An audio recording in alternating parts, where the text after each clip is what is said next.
গল্প শুরু হয় একটা মেলার মাঝে, যেখানে লটারির অনুষ্ঠান চলতেছে। যে লটারি জিতবে তার 1 সপ্তাহের জন্য ফ্রান্সের বিভিন্ন জায়গায় ঘুরতে যাওয়ার ব্যবস্থা করে দেওয়া হবে। আর এই লটারির সাথে একটা কটকটি ক্যামেরাও দেওয়া হবে। মিস্টার বিন ওই টিকিট কিনছিল, এখন লটারি রেজাল্ট দিবে। সে ওয়েট করতেছে যদি লটারি সে কোনোভাবে পেয়ে যায়। বিশ্বাস করেন রাসেল ভাই, আমি আমার 24 বছরের জীবনে 24টার উপরে লটারি কিনছি, আর কোনোদিন একটা লটারি আমার কপালে লাগে নাই। এত খারাপ কপাল আমার। যাই হোক, বিনের কপাল আবার আমার মতো এত খারাপ না। তো লটারিটাকে টিকিট জিতেছে 919 নাম্বার, কিন্তু বিনের হাতে দেখে 616। বুদ্ধিমান বিন 616 রে উল্টা করে ধরে দেখে এটাই তো 919। এভাবেই সে পুরস্কার বাগিয়ে নেয়। পুরস্কার অনুযায়ী হাতে আঁকা ক্লাস 1 এর বাচ্চাদের একটা ম্যাপ নিয়ে ট্রেনে করে সে ফ্রান্সে চলে যেতে থাকে। আর পুরস্কার স্বরূপ পাওয়া ক্যামেরাটা দিয়ে সে উল্টা পাল্টা ভিডিও করতে থাকে, যেমনটা আমরা প্রত্যেকেই ছোটবেলায় একবার না একবার করেছি। জীবনে প্রথমবার ক্যামেরা হাতে পেলে যা হয় আর কি। যাই হোক, সে ফ্রান্সে পৌঁছায়া ভিডিও করতে করতে সামনের দিকে এগিয়ে যেতে থাকে। আর একটা ট্যাক্সি ড্রাইভারের কাছে গিয়ে সে তার বাচ্চাদের ম্যাপটা দেখায়, বলে যে এই জায়গায় যেতে হবে। সে উল্টো হয়ে ঘুরে তার কাগজপত্র ঠিক করতে থাকে। এই ফাঁকে তার পেছন দিয়ে অন্য একজন এসে গাড়িতে উঠে পড়ে, আর সেই জায়গায় অন্য একটা গাড়ি চলে আসে। সেই গাড়িটাকে আবার অন্য আরেকজন অন্য আরেক জায়গায় যেতে বলে, আর সেই লোকটা সেখানে আসার আগেই মিস্টার বিন সেই গাড়িটাতে উঠে পড়ে। কি একটা ক্যাচাল! গাড়িতে বসে বসে সে নিজের ভিডিও করতেছে। গাড়ি যে কোথায় যাইতেছে সেই দিকে তার কোনো খেয়াল নাই।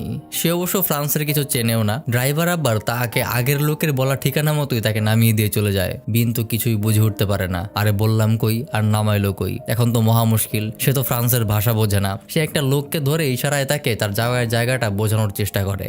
তার এই উল্টাপাল্টা ইশারায় সেই লোক কিছুই বুঝে না। হঠাৎ সে তার সামনে একটা বড় ম্যাপ দেখতে পায়। ম্যাপের মধ্যে সে তার জায়গাটা খুঁজে বের করে। একটা কম্পাস দিয়ে সে কোন দিকে যেতে হবে সেটা ঠিক করে। তারপর একদম সোজাসুজি, একদম সোজাসুজি হাঁটা শুরু করে। এক আঙ্গুল ডানেও না বামেও না। চলতে চলতে তার সামনে মানুষের বসার সিট আসে, সে থামে না। রাস্তা আসে, থামে না। রাস্তার মধ্যে দিয়েই হাঁটা শুরু করে। তার এই উল্টাপাল্টা হাঁটার কারণে পুরো রাস্তায় জ্যাম লেগে যায়। কিন্তু তাতে কি, mister been like I don't care. আমি এগুলা খবর রাখি না, এটা যারা পড়িব ফরক। সে যাবার সময় ফ্রান্সের এক বিখ্যাত অভিনেতাকে ঘিরে সাংবাদিকরা দাঁড়িয়েছিল।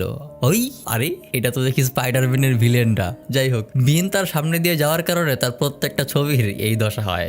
সাংবাদিকরা তার কোনো ছবি ঠিক মতো তুলতে পারে না। ফাইনালি বহু আকাম কুকাম করা শেষে সে তার নিজের ডেস্টিনেশনে পৌঁছাইতে পারে। এখান থেকেই ট্রেন ছাড়বে। সে ট্রেনে করে যাবে কক্সবাজারের মতো খুব সুন্দর একটা সি বিচে। ট্রেনে ওঠার আগে সে ভাবে জার্নিতে যাওয়ার সময় কিছু চিপস নিয়ে নেই, সেটা আমিও করি। এই জন্য সে ভেন্ডিং মেশিনে কিছু টাকা দেয়, কিন্তু টাকা দিতে গিয়ে সে তার টাইটা সেখানে আটকায় ফেলে। মিস্টার বিন স্বাভাবিক, কিছু আকাম কুকাম না করলে তো আর হয় না। আর এইদিকে ট্রেন ছেড়ে দিতেছে, কোনোভাবেই সে তার টাইটা ছুটাইতে পারতেছে না। অনেক কষ্টে সে যখন টানাটুনি করে টাইটা ছুটাইতে পারে, ততক্ষণে ট্রেন চলে গেছে।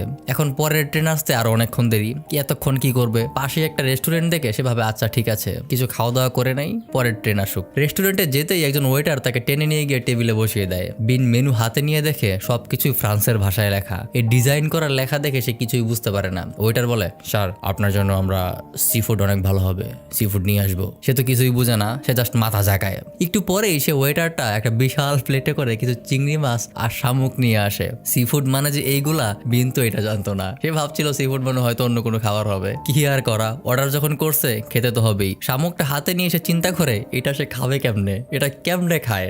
তখন ওয়েটার তাকে দেখায় দেয় যে কিভাবে খাইতে হবে। অনেক কষ্টে নাক মুখ চেপে সে শামুকটা মুখে দিয়েই দেয়। মুখে দিয়েই সে এরকম কাঁপাকাঁপি করতে থাকে। তার কাছে শামুকের টেস্টটা খুবই খুবই বাজে ছিল। তখনই ওয়েটারটা চলে আসে। এখন ওয়েটারের সামনে মান ইজ্জত বাঁচানোর জন্য এইভাবে খাইতে শুরু করে। বুঝতেছেন, আসলে কিন্তু সে খাইতেছে না। এই দেখেন, সব নিচে টাওয়েলের মধ্যে জমাইতেছে। ওয়েটার একটু উপর হাততালি দিয়ে সে চলে যায়। এবার বিন তো টেনশনে আছে, টাওয়েলের এই জমা শামুক সে কি করবে। সে আস্তে করে নিজের চামচ তোলার ভান করে পাশের মহিলার ব্যাগের ভিতরে সবগুলো ফেলে দেয়। তখনই সেই মহিলার ফোন বাজতে থাকে। ফোন তো ব্যাগের ভিতরে, সেখানে আবার মিস্টার বিনের ফেলে দেওয়া শামুক। বিন বুঝে যায় এখন না পালাইলে তার কপালে খারাপই আছে। সে তাড়াতাড়ি করে বিল ফেলে সেখান থেকে ভেগে যায়। সেই মহিলা ব্যাগে হাত দিয়ে চিল্লাইতে থাকে। এতক্ষণে বিনের নেক্সট ট্রেনেরও টাইম হয়ে গেছে। 5 মিনিট পরেই ট্রেন ছাড়বে। বিন সেখানে একটা লোককে দেখে তাকে ভিডিও করে দেওয়ার রিকোয়েস্ট করে।